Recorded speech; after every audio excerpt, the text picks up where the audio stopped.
간수가 자다가 깨어 옥문들이 열린 것을 보고 죄수들이 도망한 줄 생각하고 칼을 빼어 자결하려 하거늘 바울이 크게 소리질러 이르되 내 몸을 상하지 말라. 우리가 다 여기 있노라. 간수가 등불을 달라고 하며 뛰어들어가 무서워 떨며 바울과 실라 앞에 엎드리고 그들을 데리고 나가 선생들이여, 내가 어떻게 하여야 구원을 받으리이까?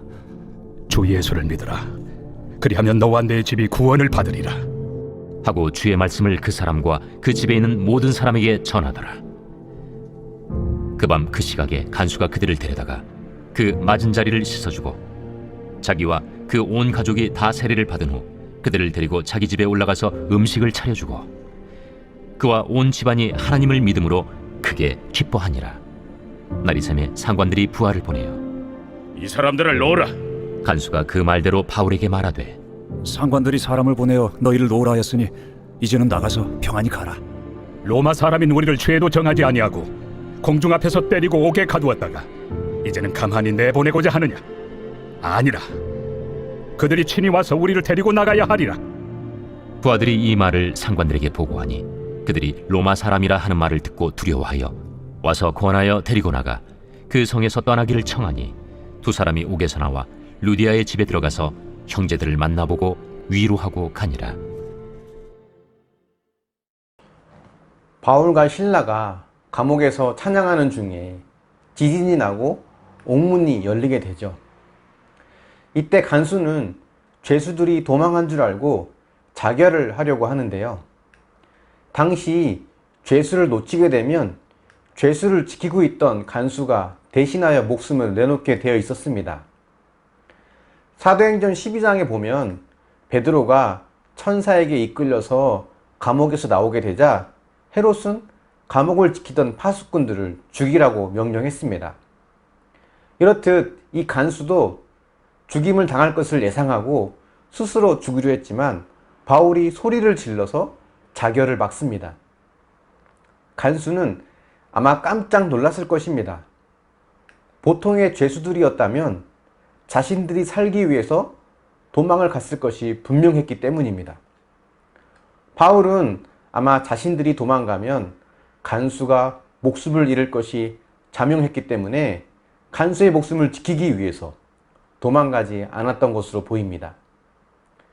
자신의 자유가 누군가의 생명을 위협하거나 빼앗을 수 있기 때문에 그 자유를 포기한 거죠.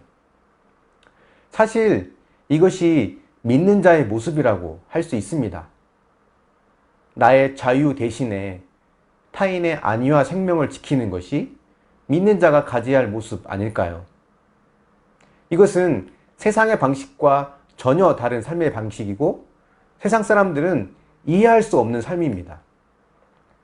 간수는 바울과 실라의 이런 이해할 수 없는 모습에 감동을 받아서 바울에게 이렇게 묻습니다. 내가 어떻게 하여야 구원을 얻으리이까? 이것은 복음이 드러나는 곳마다 나타나는 질문이죠.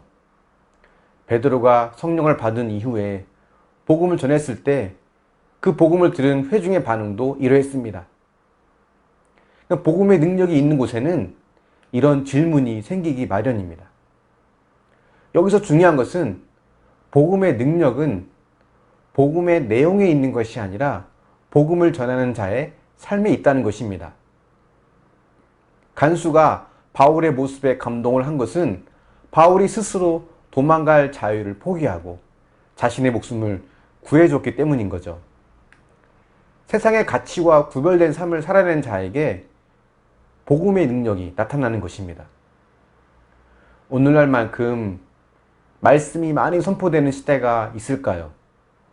각종 TV와 인터넷으로 수많은 설교가 나오고 있습니다. 그런데 정작 복음의 능력은 왜 보이지 않는 걸까요?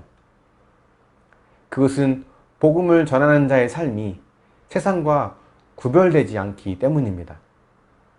전도하기가 점점 힘들어졌다고 하는데 그것은 사실 그동안 우리가 복음적인 삶을 살지 못해서인 것 같습니다. 믿지 않는 자들과 별반 차이가 없는데 무슨 말씀을 전한다고 한들 힘이 있겠습니까? 저와 여러분이 이제부터라도 세상의 가치와 다른 구별된 삶, 세상 사람들이 보기에는 이해되지 않는 삶을 살아내어서 복음의 능력이 우리를 통해 나타날 수 있기를 소망합니다. 바울의 그런 삶은 간수와 간수의 가족들을 구원으로 인도하였고 그들은 또 빌립보 교회에 초석이 되었습니다. 하나님은 사람을 통해 일하시는데 하나님께서 쓰시는 사람이 되는 것이 중요한 것 같습니다. 그러기 위해서는 우리는 세상과 구별된 거룩한 삶을 살아야 하는 거죠. 물론 그렇게 산다는 것이 쉽다는 것은 아닙니다. 어렵습니다. 바울처럼 감옥에 갇히는 어려움이 올 수도 있습니다. 하지만 세상에 속하였을 때 세상과는 구별된 삶으로 믿는 자가 어떤 삶을 살아야 하는지를 우리가 한번 보여주면서 살았으면 좋겠습니다. 이런 우리의 변화된 삶으로 내 가족, 이웃, 가까운 친구들이 놀라면서 이렇게 물을 날이 오지 않을까요? 어떻게 해야 구원을 얻을 수 있겠느냐고. 그런 날이 속히 올 수 있기를 축원합니다. 묵상해 보십시오. 누군가의 구원을 위해 지금 포기하고 있는 권리는 무엇이 있습니까? 복음의 능력이 나타나고 있지 않다면 내 삶의 어떤 부분이 믿지 않는 자들과 별반 차이가 없는 것일까요? 기도하겠습니다. 사랑의 하나님, 바울과 실라가 도망갈 수 있는 상황이지만 도망가지 않고 감옥에 남아 있으므로 간수와 그의 가족을 구원할 수 있었음을 보게 됩니다. 주님, 복음의 능력이 말과 혀에 있는 것이 아니라 복음대로 살아내는 그 삶 가운데 있음을 우리가 분명히 봅니다. 그동안 우리가 그러한 복음의 삶을 살지 못했음을 용서하여 주시고 이제부터라도 세상 속에 살지만 세상과는 구별된 세상 사람들이 보기에 이해할 수 없는 믿음의 삶을 살게 하여 주셔서 우리를 통해 많은 사람들이 우리에게 어떻게 해야 구원을 얻을 수 있겠느냐고 물으면서 복음을 전할 수 있는 그런 날이 속히 올 수 있도록 도우시고 인도하여 주시옵소서. 말씀이 수없이 전해지고 있는 이 홍수시대 속에서 진정으로 변화된 삶을 살아내는 믿음의 사람이 되게 하여 주셔서 하나님이 기뻐하시는 구원의 통로, 복음의 통로가 될 수 있도록 우리와 함께 하여 주시옵소서.